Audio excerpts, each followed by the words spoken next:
Welcome back to the program. Joining me this morning on our panel of politicians, Kate Lundy, who's the Parliamentary Secretary to the Prime Minister and Parliamentary Secretary for Immigration and Citizenship, and the Liberal MP, Josh Frydenberg. Good morning to both of you. Let's start on Nick Xenophon last night in the Senate. He used parliamentary privilege, of course, to name and shame a priest, a Catholic priest. He said that the Catholic Church has known about these allegations for 4 years. He claims they haven't done anything about them. So he took matters into his own hands and named this man last night. The man says that these allegations are false. Kate Lundy, did he abuse parliamentary privilege by doing this in the Senate last night? Well, parliamentary privilege is something that we all take extremely seriously, and in this case, Senator Xenophon has obviously relied on his conscience to inform him in making these statements. And was it a correct decision, do you think? Well, I think he's relied on his conscience. I think we all do, and we all carry with us that responsibility when we speak in Parliament. But is it up to a politician to name someone facing serious allegations like this in the Parliament? Well, you must have a view on that. Well, as politicians, we all rely on our own conscience in that regard. It's not up to, I think, any of us to dictate to one another. But we have a collective responsibility and an individual responsibility to use that power wisely. And in this case, Senator Xenophon has relied on his own conscience and done this. If that was you in that position, do you think you would have taken the same course of action? Look, it's not right to get hypothetical about this. In the past, I have named restaurants that were in breach of several migration-related laws and were found ultimately to be guilty in the federal court. That was a big decision for me to make. I was criticised for it at the time, but of course that was the only way to find a resolution. I relied on my conscience at that time to name those restaurants in that circumstance, and I have no regrets about it. But it was a tough decision, and I thought long and hard about making that decision, and was obviously pleased to see that ultimately there was justice brought to bear. Josh Frydenberg, let me get your name out properly this morning. What do you think of this? Do you think Nick Xenophon did the right thing? Look, it's an issue for the individual. We all take the right of parliamentary privilege, which is a unique right, very seriously, and he does take that seriously, no doubt, and had particular information that he wanted to air. But I think there's a couple of key points here, Ashleigh. Firstly, then there must be zero tolerance in our community for allegations or acts of sexual assault, and where there are such serious allegations, they should be investigated swiftly and effectively by the relevant authorities, namely the police. I do note that the priest in question has categorically denied the allegations. He should be given the presumption of innocence and let this play out as appropriate. So the question is, do you think that it's right for a politician to intervene in this way, or should it be purely left to the authorities? Well, it's got to be left to the individual politician, I think, in this particular case, because, as Kate said, they may have particular information that they want to air, but they've got to take their own counsel on this issue. And parliamentarians have been given this unique right for a reason. They need to use that judiciously. Both of you sitting on the fence, it seems to me this morning. No, not at all. And I think the issue here is, if, and I'd like to echo Josh's point about if people are abused, they need to go to the police. Now, I understand that these issues have not been referred to police, and my message is, if people are abused, they need to step forward and report that to police and allow a proper investigation by the authorities to occur. I think we can all agree with that. Let's move on to other issues. Yesterday the government confirmed that it will launch an inquiry into media organisations in this country. This morning some people are having a bit of fun with this. The cartoonist Peter Nicholson had some fun with a cartoon of Julia Gillard this morning. You can see that there on the screen. But there is also, of course, a very serious side to this as well. It is a move that was slammed by the opposition leader Tony Abbott yesterday. This looks like a naked attempt to intimidate the media. This is a government which blames everyone but itself for its problems. It's not the coverage which is causing this government problems, it's the performance which is causing this government's problems.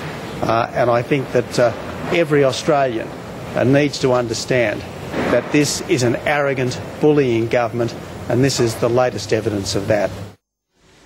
Josh, Tony Abbott saying there that this is bullying the media, intimidating the media. How is it really doing that? There have been a lot of concerns after that News of the World scandal in the UK. But there's no allegation that what happened in the UK has actually been repeated here in Australia, actually. I think that's the critical point here. And we have yet to see the terms of reference, and let's see them when they come out. But I think this is really a distraction for the government. I mean, and what we can't afford to have is an inquiry that turns into a witch hunt.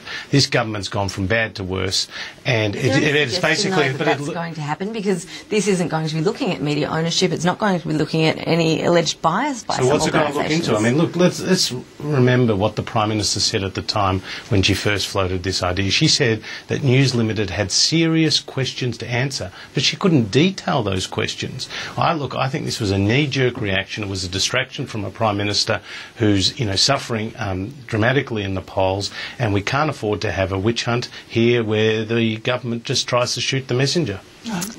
Look, it's convenient for the opposition to call it a witch hunt. It's nothing of the sort.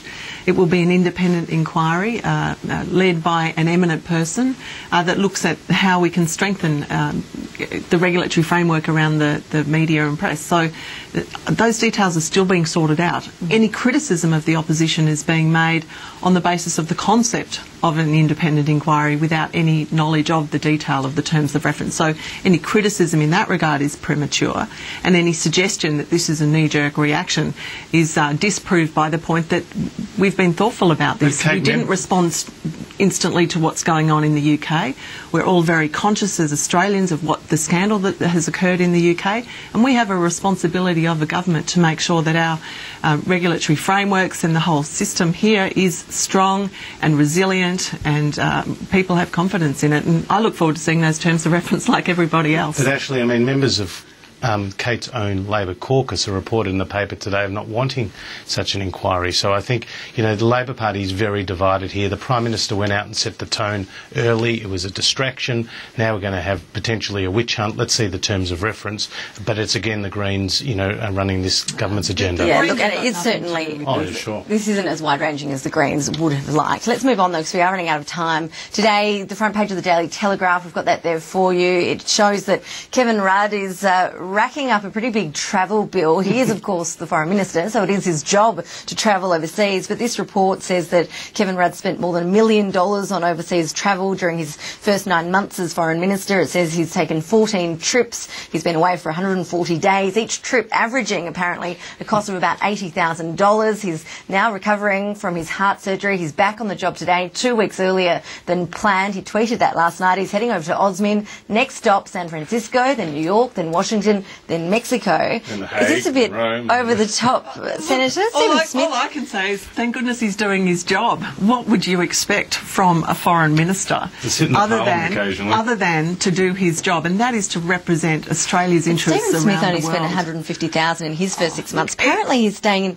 presidential suites costing up to $2,700 a night. Even John Howard in his book Lazarus Rising said that, there's a point at which you start picking on the budgets of foreign ministers and you're scraping the bottom of the barrel. This is a non-story. Of course our foreign minister is travelling, and I can't believe the beat-up. Did you want to give Kevin Rudd a welcome back to Parliament or something? Kate, you've got your head in the sand, and no doubt Kevin Rudd choked on his Wheaties when he read the story this morning, because look, when I was growing up there was someone called the $6 million man on TV. If Kevin Rudd keeps going the way he is and was as foreign minister as long as Alexander Downer, he'll be the $12 million man. And the problem here... the problem here is not just how much he is travelling and the way he is travelling, Donald Trump style, but the other problem here is he's got his priorities all wrong. He won't go to the Pacific. He won't go to Asia. He won't deal, with the people smuggling issue because that's not, important enough for him. But the UN Security Council is, and he has to go off to Liechtenstein and Finland and the United Arab Emirates numerous times. I mean, he has got his priorities all skewed. Such shallow critique of a man who's doing his job. You would be criticising him if he weren't travelling. And can I say, the numbers being used in this story aren't even actual figures. They're estimates. They're FOI estimates of his possible costs. And I know of at least one floor where a cost was levelled against his accommodation where it didn't cost anything because he was a guest of another government. So there's no basis in fact. we should all be grateful he's doing his job We are very, and doing it well. We are very grateful that the Prime Minister in exile is travelling, and he may have to spend more time in the Parliament sooner than later. Get serious. All right, Get serious. I think that's enough of that one. Josh Frydenberg, Kate Lundy, appreciate your time on the program this morning. Thank you very much. If you'd like to have your say on Kevin Rudd's travel bills, please do email us your say at skynews.com.au. We're keen to hear your thoughts on that one and the other issues around today. Thank you for your company this morning. We, of course, are going to have full coverage for you of Parliament as it gets underway very shortly here in Canberra. Thanks for your company this morning. I'll see you at this time tomorrow. I'm Ashleigh Gillon. See you then.